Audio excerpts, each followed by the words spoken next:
ni mkubwa sana. Sure. Mkubwa sana. Katika muziki ya sasa hivi haina maadili, haina ujumbe ambao wa kufuata jamii, yani matusi tu kwa kauchi, yani haieleweki kifupi. Sure. Bwana, bendi za zamani zilikuwa na maadili sana anavyotuambia yeye mwenyewe Bichwa, si ndio? Lakini bendi za sasa hivi, muziki ya sasa hivi anakuambia haina maadili kabisa, matusi mengi yamejaa. Moja katika bendi ya zamani ambayo unaikubali kabisa mpaka sasa hivi nyimbo zake bado zinakukosha ni bendi gani? Msondongoma. Msondongoma. Bwana, Msondongoma.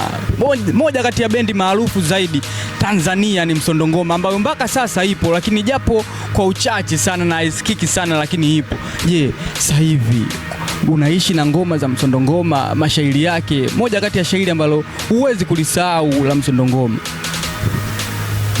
Shairi moja hapo ambalo siwezi kulisahau naitwa Nakaza Moyo. Nakaza Moyo, ambao unakaza nao mpaka kwenye maisha ya kawaida, si ndio? Yeah. Lakini kwa nyimbo za sasa hivi unapoona, kuna nyimbo yoyote ambayo inaweza ikakuvutia kwa msanii wa kizazi kipi ambayo unasema at least kidogo anasogea kwa nyimbo za zamani?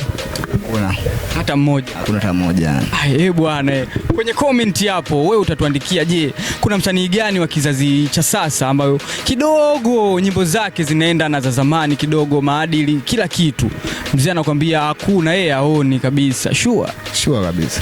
Bwana, basi wewe ungetupa ushauri au wapi washauri wasanii wachanga ambao wanajitafuta ili wawe mastaa, waambie bwana, tungeni nyimbo kama za zamani, sisi wazee bado tunasikiliza muziki hiyo?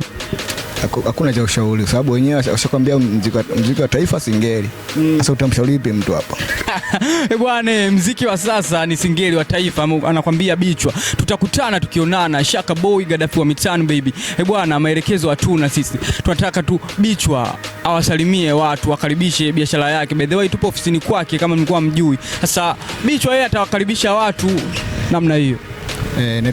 Naitwa Bichwa Mtumba professional, bingwa miaka yote. AKA Mbuguni, napatikana mtaa Vampire, Mtoni Kijichi.